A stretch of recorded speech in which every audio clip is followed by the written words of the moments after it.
An ideal family, strong bonds, faith in God. It seemed like they had everything. But behind the facade of piety, a terrible truth was hidden.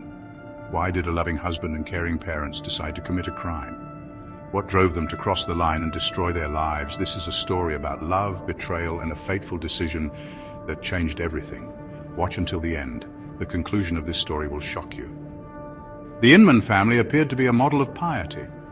Every Sunday they attended church together, giving the impression of the perfect family. However, no one in their circle suspected what lay behind the closed doors of their home. William and Sandra Inman met in church in 1983. He was 18, she was 16.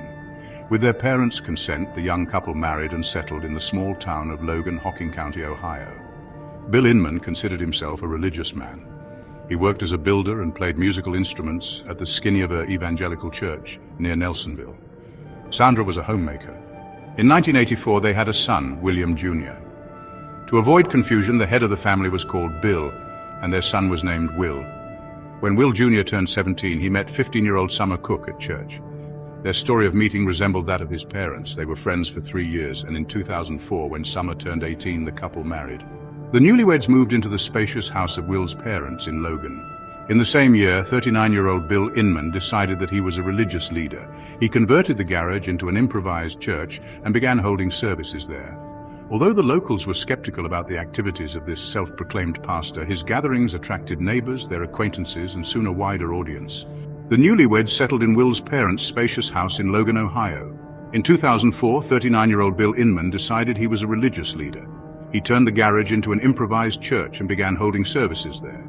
The locals were doubtful, but gradually people began to visit, first neighbors, then their acquaintances, and eventually more parishioners. People gathered, prayed, found comfort, and left donations. In 2005, Will and Summer had a son, Alex. However, by then, the Inman family was facing financial difficulties. Bill's church activity did not provide a steady income. In search of work, the family decided to move to another state. In 2006, the Inmans moved to Florida, where Bill and Will quickly found jobs in hotel construction. Sandra and Summer took care of the house and raised Alex. 2 years later, the family returned to Ohio. By that time, they had lost their home in Logan due to foreclosure. They moved to the rural area of Vinton and rented a house. Almost immediately after moving in 2008, Will and Summer had a daughter, Kaylee. And 2 years later, in 2010, they had a second daughter, Alana. Every weekend, the young parents tried to relax and spend time away from home, while Bill and Sandra took care of the grandchildren. The grandchildren became the true meaning of their lives. In the spring of 2010, Bill Inman received a pastor's license, declared himself the leader of the Tabernacle of Faith Church, and together with his wife, registered the non-profit organization Mercy Ranch.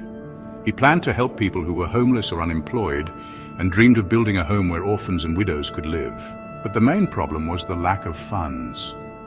That's when Bill came up with the idea of holding a lottery.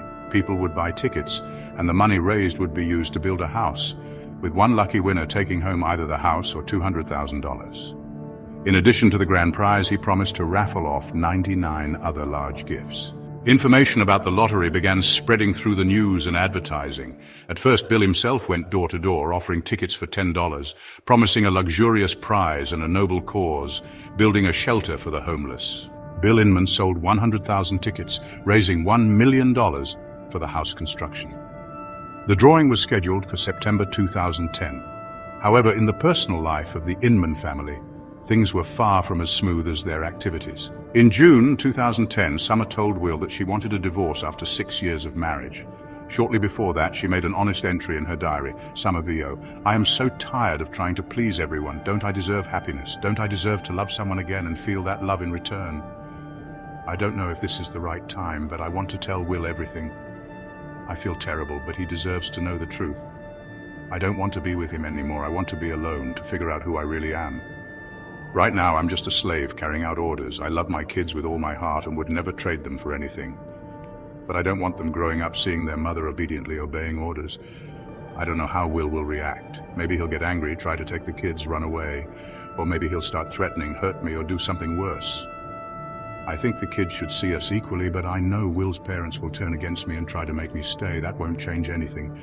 Last night, Will asked me what I wanted, but I didn't know what to say. I only know one thing. I don't want to be unhappy and feel trapped. but I couldn't tell him that. I just sat there and said nothing. Summer, VO. Every day I just want to cry and sleep, nothing else. I don't know how to get out of this situation and make everything right. I hope that when I make the next entry, I'll know how to fix it. After long deliberation, Summer filed for divorce and moved out of the Inman home, taking her children and personal belongings. They stayed with her parents. Despite the separation, she didn't want to take away the kids' father and allowed them to see Will as well as their grandparents.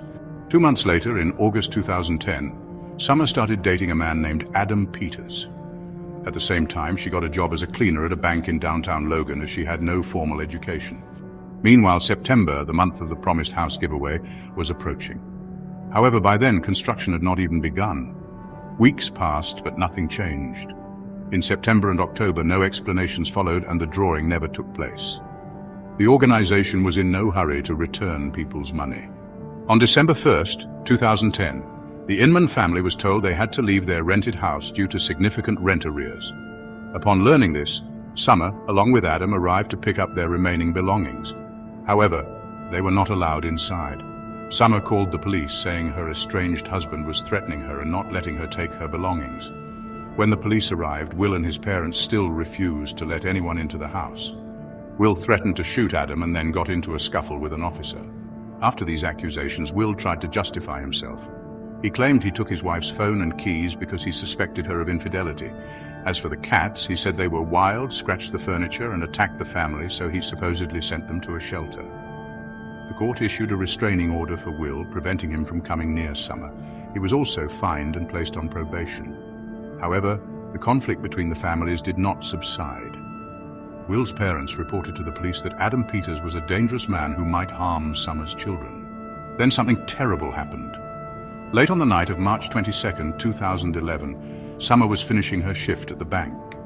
She cleaned up the workspaces and went outside to throw out the trash. It was around 11 p.m. Summer sent a message to Adam, but he never showed up. By midnight, Adam arrived at the bank, and after circling the building, found Summer's personal items in an alley, her phone, keys, and an operational player. A bit farther in the grass was her jacket. He immediately called her parents and asked them to call the police. At first, Summer's parents called the bank, hoping she was just delayed, but the security guards said she had already left. So they contacted the police. When the police arrived, there were already 3 witnesses at the scene. 2 women who had been jogging through the city that evening said they saw Summer go out to take out the trash when a white car, a Ford Crown Victoria, pulled up. A blonde woman was driving. 2 men in black balaclavas got out of the car, grabbed Summer, and forced her into the vehicle. She screamed, calling for help, but the driver sprayed pepper spray in the face of a random passerby and the car drove off. The 2 witnesses ran to the police, but officers considered their story odd and unconvincing. As a result, the police arrived at the scene only an hour after Summer's parents called. By that time, the kidnapper's trail had already gone cold. News of the abduction of 25-year-old Summer Inman spread quickly through local media. Hundreds of Logan residents united to help find her. 3 days passed. Hope for a happy ending faded, but Summer's parents clung to any possibility. Just a few weeks before her disappearance, Summer posted a photo on Facebook with Adam and her children. In this photo, they looked like a real happy family. This is exactly what Will Inman thought when he saw the new post from Adam Peters on Facebook. The logical question: why did her husband add the lover of his still legal wife? It turned out that Summer had met Adam long before making the final decision to leave. In the spring of 2010, Adam Peters, who didn't have a steady job, worked part-time on the Inman family's property. That's where he met Summer and fell in love with her. At first, she rejected his advances, but eventually she gave in. Summer, VO. When I looked into his eyes, I knew that the devil had taken me over. I didn't listen to God. I tried to stop, but I stayed. I let him hug me, and I sank deeper. I am guilty. This encounter changed her life. She wanted freedom, love, happiness, and filed for divorce. But the divorce process dragged on. 5 days before Summer's disappearance, Will filed an objection. He didn't want to pay $150 in child support and asked the court to lower it to $50. His annual income was only $6,000. The Inman family tried to gain full custody of the children, but the court denied it. Bill and Sandra took the split with their grandchildren hard. Those who knew them said the children were the meaning of their lives. The police found Bill, Sandra, and Will at Bill's 70-year-old mother's house in Jackson County, Ohio.